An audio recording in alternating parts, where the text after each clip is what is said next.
a Washington State University campus officer checked for white Elantras on campus and identified a white Hyundai Elantra at a certain apartment. The car was investigated and determined to belong to a graduate student there named Bryan Kohberger. Bryan Kohberger was a PhD student in criminology at Washington State University. Investigators made multiple inquiries about Kohberger and gathered some additional background information. He was also a TA known for being an incredibly punitive grader. Everyone kind of hated him, especially the women in his classes. He had a tendency to, I think someone described it as like mansplaining. Police also learned that he'd been involved in a traffic stop. It was a month earlier, and it was captured on the body camera of a WSU campus police officer. Hello, sir. I am Officer Loangus. Stops being audio and video recorded. Kohberger is pulled over by a female police officer in Pullman, Washington for essentially running a red light. And what you see is somebody who's not intimidated to interact with a police officer in a somewhat exhaustive way. You ran the red light. What actually happened was I was stuck in the middle of the intersection. Yeah, so I was behind you the whole time. Yeah. Yeah. He keeps repeating his position, which is that in the state he grew up in Pennsylvania, that's not a law. In Pennsylvania, when you're stuck in the intersection, you have to make the left. So what would the appropriate thing for me to have done? Not just. You're not supposed to block an intersection like that in Washington. So just by you blocking the intersection, that's technically a ticketable violation. He's not argumentative with her, but he maintains his position without ever coming around and saying, I shouldn't be getting this ticket. But in that situation, the best thing to do then would be back up. Not. I don't know if there's a best thing to do in that situation. He has a level of cognitive rigidity. He's got a fixed idea about the situation, about what he didn't do wrong, and he's never able to really pivot from that. Yeah, where I'm from Pennsylvania, we actually don't have like crosswalks. Oh. And even when she says she's gonna let him go with a warning, he continues again to try and understand the situation. And what we see is somebody who's having a hard time disengaging. Never even occurred to me that that was actually something wrong, but well, except for the fact he didn't know how to be socially appropriate. So with Kohberger, what we know is that he probably had a hard time fitting in. Because of that traffic stop in October, police in Pullman actually had Bryan Kohberger's cell phone number. They'd already pulled the cell phone tower data from the King Road area in Moscow from the night of the crime. And so even without getting a warrant, they were able to compare the last 4 digits of Kohberger's number with all of the cell phone numbers that pinged on that tower from the time frame of the murder. But they came up empty. And this was really a major setback. I don't think that Kohberger really had any friends. In high school, he was very overweight. He was bullied. He was remembered as being very creepy toward girls. One thing that Bryan Kohberger had done when he was a teenager, he had posted regularly on this forum for visual snow syndrome. Visual snow syndrome is, first of all, a neurological condition that is not well understood. People who experience it describe it as seeing white auras or white images that look very similar to static that we would have seen on old-fashioned analog TVs, and it never really goes away. And so as you can imagine, it's not uncommon to find in this population higher rates of depression, higher rates of anxiety and stress responses. A lot of people who suffer from this start to see their own life as kind of surreal, almost like they're in a video game. This posting I'm looking at is from Kohberger as a teenager on a forum for visual snow syndrome. And this is July 5th of 2011. He writes, "It is as if I am playing a role. I feel like an organic sack of meat with no self-worth as I am starting to view everyone as this." I search for someone to relate to me, and everyone looks down upon me. No one can relate. When I feel slightly calm, it gets hard to breathe, and I see bright dots in my vision. Nothing I do is enjoyable. I am blank. I have no opinion. I have no emotion. I have nothing. There is a deep sort of self-loathing in Bryan that he sort of starts at this point in time to direct into the world around him. This is somebody who is in a level of psychological crisis, but also there's a malaise about it. Digging into his past, we find no evidence of Kohberger having relationships, and there were really only a few awkward encounters that he had with women.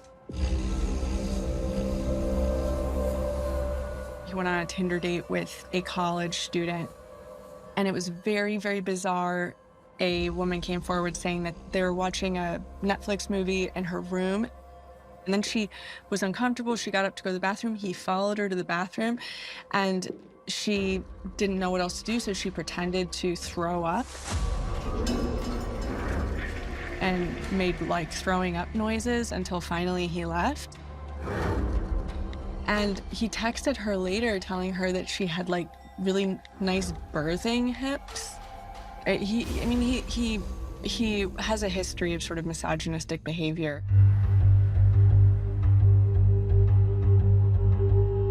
Once police started looking into Bryan Kohberger, the more they learned about him, the more intriguing he became as a potential suspect.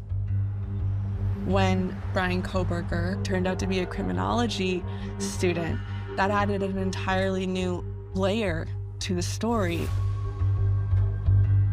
He ended up going to community college and sort of developing a really intense interest in murder, and that sort of carried him into grad school and beyond.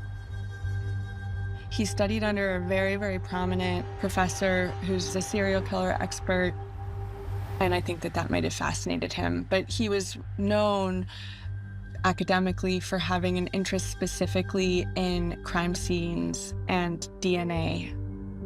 In the case of Kohberger, he obviously took it a step further by trying to obtain a doctorate degree in criminology.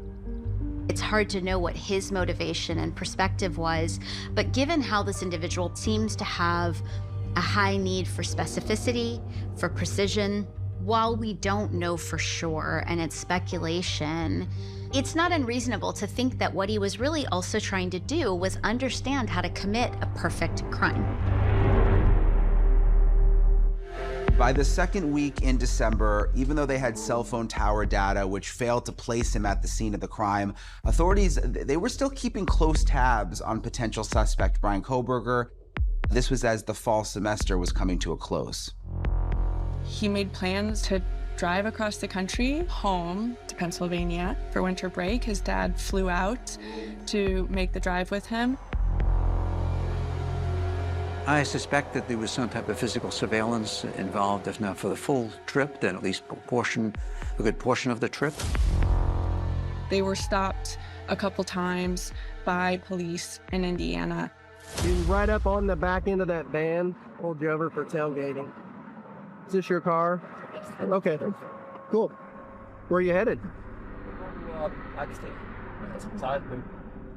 It's a strange exchange. Bryan seemed to avoid saying where they were really headed. People theorize that the police who made these stops were aware of who he was and had intelligence about his connection to a possible crime. Perhaps there was a reason why they wanted to slow him down, maybe for surveillance to catch up with him. Perhaps it was also to see what was going on inside the vehicle. So do me a favor, don't follow too close, okay? Officers never ticketed Kohberger for any traffic violations, and they let him go.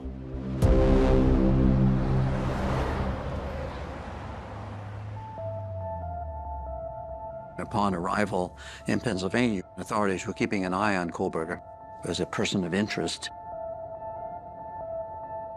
DNA extracted from the knife sheath found at the crime scene didn't yet point to one particular individual, but it helped investigators establish a family profile.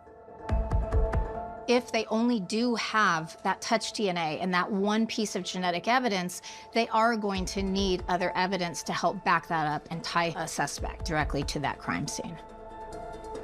They have to collect DNA directly from that individual and compare it against the court-admissible genetic profile.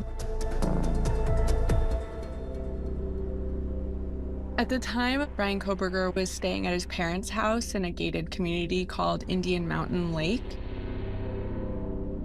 The first thing they look to do is retrieve discarded household trash. But once Kohberger was in Pennsylvania, he was, according to the police, super hyper vigilant about not leaving prints anywhere. He wore gloves everywhere he went. How someone acts after a crime could be argued to be relevant if it suggests consciousness of guilt. Why would somebody be wearing gloves when they're putting out the garbage or cleaning their car? Is it because they're trying to eliminate certain fingerprint evidence or anything that could be tied back to them? Unfortunately for him, his parents were not being as hyper vigilant. So police were able to get the family's trash. They pulled that DNA from Bryan Kohberger's parents' house, and it didn't match the suspect. Well, there's two males in this home that we know of, right? There's Bryan and his father. This is male DNA. Let's run a paternity comparison. And they got the match then. They apparently got his father's DNA. Now, because his father is a first-degree relative, they can still use that STR profile. That was the final straw. Investigators at that point were 99.9998% certain they had the right guy.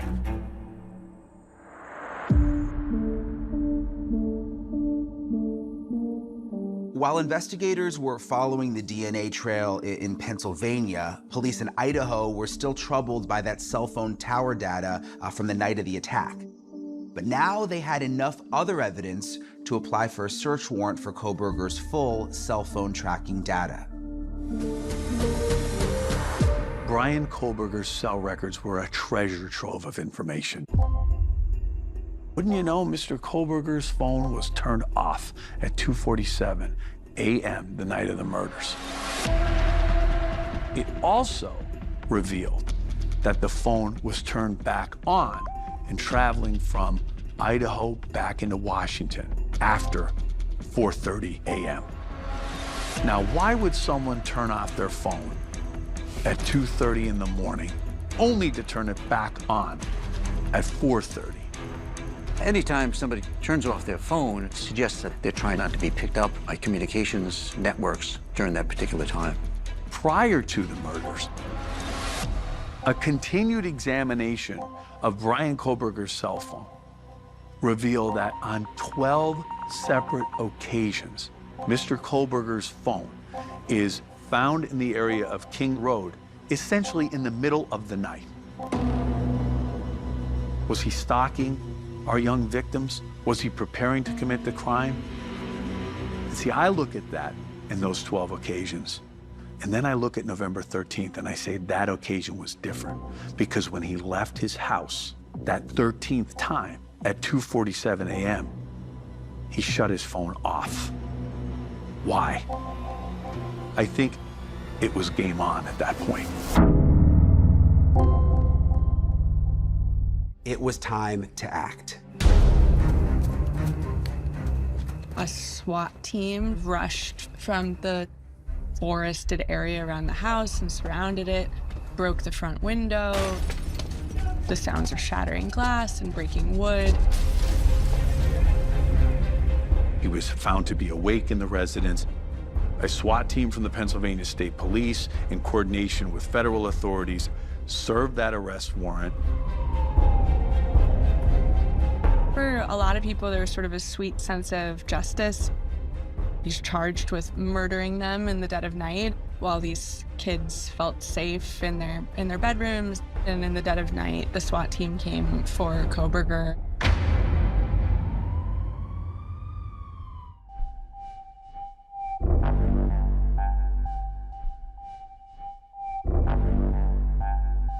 On January 5th, just a few days after the arrest, Kohberger made his first appearance in an Idaho court. I was there on the ground, on the scene to report, and the vibe was very somber. It was really fraught with emotion. Remember, this is a small town. They don't really deal with high-profile cases like this, even going in the courthouse today. I mean, it's a small courthouse.